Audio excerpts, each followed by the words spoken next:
Today's video, we are going to be chatting about 3 personal finance commitments that you can consider making to drastically improve your relationship with money. Hello, welcome back, welcome to. If you're new, my name is Abria and welcome to my channel. I run a brand called FinStyle where we discuss all things lifestyle, beauty, and fashion with a finance twist. FinStyle is all about financing a life and a closet you absolutely love.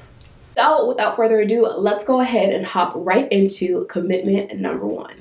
First things first, we have to commit to speaking kindly to ourselves in all areas of life, but particularly when it comes to our personal finance. A lot of the times we have habits of speaking extremely poorly to ourselves when it comes to the financial decisions or choices or situations that we're in. So, for example, this might look like you overspending and you telling yourself, I'm so stupid, I don't know why I did that, I'm horrible with money, I'm just never gonna be good with money. I can't do this, I'm not good with this. And every single time you do something that you feel like is less than favorable when it comes to your personal finance, you tear yourself down, you beat yourself up, and it is just this never ending cycle. So first things first, we have to commit to cutting that out. Like, it has to go. We are leaving that in yesterday, we are leaving that in an hour ago, we are leaving that in 5 minutes ago. Whenever, that's in the past. The last time you did that is the last time you did that, and we are not doing it anymore, because the way that we speak to ourselves drastically impacts every single part of our life. This is something that I am working on every single day, but I have seen a drastic change in my day-to-day life just by speaking more kindly to myself about anything and everything. Something that I've been practicing over the last year or 2 is replacing every lie that I tell myself with 3 truths. So every time I tell myself, you know what, you're so stupid, you're never gonna be good at this, I cut it out a lot of the times before I can even fully think it, and I replace that with 3 truths. You're strong, you're great at speaking to others, you're kind, and you can do anything that is put in front of you. And it's like immediately I have combated that one bad thought, that one bad thing with 3 things that I know are absolutely true, and I choose to focus on those. And the same is true when it comes to my personal finance. So when I walk past something, or there's something that I want to do that perhaps I'm not able to do at the moment due to other obligations or limited financial capacity, rather than telling myself I'm never going to be able to do that, I tell myself that I will be able to do it. And I tell myself what I need to do to be able to do those things. So right here, right now, we are committing to no longer speaking unkindly to ourselves when it comes to our personal finances. And I promise you, once you commit to that, everything feels easier. Like, the truth is what the truth is. I am not saying to ignore the facts, right? If something is limited or you're unable to do something, that is fact. But how you decide to approach that situation makes a world of difference. It's really the concept of being solution focused and focusing on what you can control, what is in front of you, rather than focusing on where you think that you may have messed up. It's kind of like if you're playing sports, right? I ran track. The second that I think about stumbling, or maybe the fact that I didn't come out of my blocks as good as I wanted to, I have lost the race. But if I stumble coming out the blocks and I focus on what is in front of me and run my fastest the rest of the race, I could potentially win. It's not until I start beating myself up and thinking about the mistake that I made in the past that I slow myself down and ultimately cause myself to lose the race. Number 2, the second commitment is really building on that first commitment. And it is to commit to reviewing your finances regularly and without judgment. This does not mean that, again, we ignore the truth and we live in a la-la land. What it means is that you acknowledge something for what it is, but you do not have to pass a judgment on if it is good or bad. Sometimes things are just neutral. Sometimes things are just what they are. So if you made a decision that you feel like was less than ideal, then you focus on how you can move forward and improve from that point on. So focus on celebrating your wins and acknowledging your opportunities for improvement and areas for improvement without tearing yourself down. This also means, like I said, focusing on what you did well. It is so easy to focus on all of the mistakes that we made and focus on what we messed up on. And we could have done 50 other things well in that same time period or in that same situation. So if you lose $100 because, who knows, you buy the wrong thing, rather than focusing on the fact that you lost that $100, focus on how you can make that $100 back. Focus on the $300 that you made earlier because you did X, Y, and Z project that netted you a great return. So do not focus on the mistakes that you make and use them as opportunities to tear yourself down, but instead use every single thing as a learning opportunity, whether the opportunity gave you the desired outcome or not.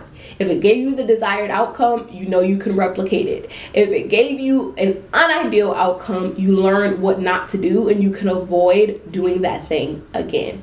Every single thing is a learning opportunity, which is why we are committing to reviewing our finances regularly and not passing any judgment, but instead taking in the data, taking in what we know and using it to our advantage moving forward. This is a commitment that I have personally made this year, and I have been using Rocket Money in order to do so. It's an app. I believe I paid about $50 for the year for this app.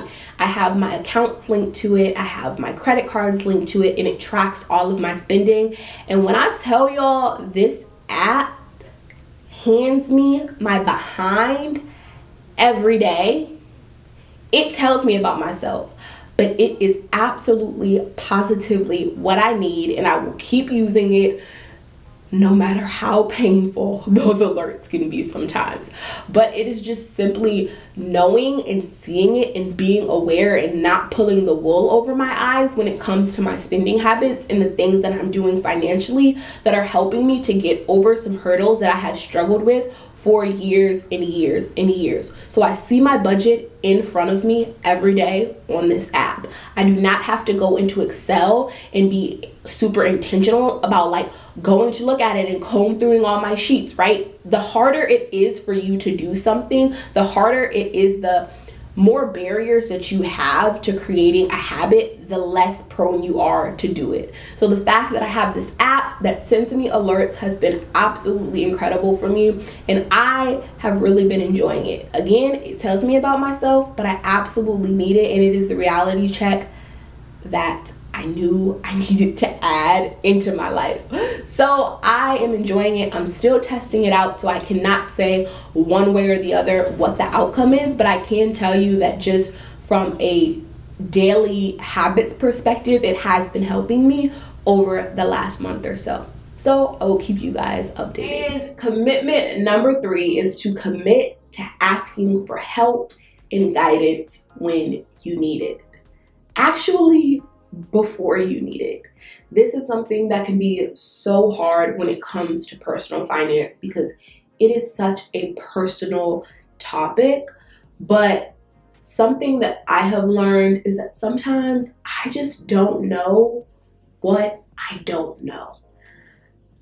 I love personal finance. I studied it in school. However, I am not a personal finance professional. I am not a personal finance advisor. For me, I am more focused on the mindset and the way that I approach personal finance. And while I do study and I do my due diligence, I am not an expert. So I go to the experts and I go to people who I trust, who I know have good personal finance habits, / who have experienced some things that I have not, right? Because why would I sit here and struggle and make mistakes that I do not have to make when I could have just asked? So I have the hard conversations and I ask for the help and the guidance that I need to make sure that I am on the right track. That looks like having a good CPA. I cannot sit here and fumble around with my taxes. I just don't have it in me. And I really don't want anybody tapping on my door 10 years from now telling me that I messed something up. So I go to the experts, I go to the professionals. I'm in the process of looking for a great financial advisor right now because I know that I have some really big goals. I know that I have some really big dreams, and I know that I cannot do it by myself. On that same tip, I talk to the people around me who I love, and I ask questions. I ask my parents questions. I even ask some of my professors in school questions. I ask sometimes people who I don't even personally know questions, but I know them from social media, and I know that this is a space that they value. And every time that I get something from somebody or I hear something, I go and I do my own research and my own due diligence. Sometimes before, sometimes after, sometimes both. Because at the end of the day, it is my responsibility to make sure that I understand what's going on in my personal finance, but that does not mean that I have to do it alone.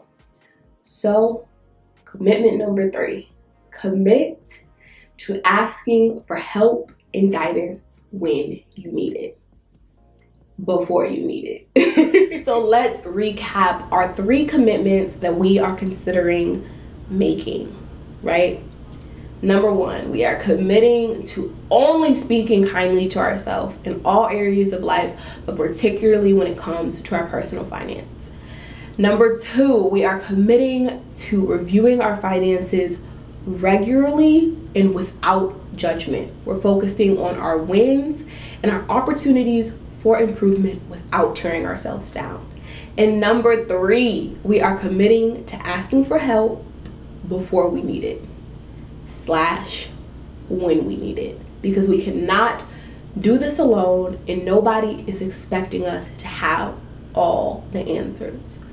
So that is that. Like always, we're taking one step at a time to finance a life and a closet we absolutely love. I hope that this video was helpful. I hope that you have some gears turning in your head and that you feel ready to go and consider making some of these commitments to aid you in financing that life that you absolutely love.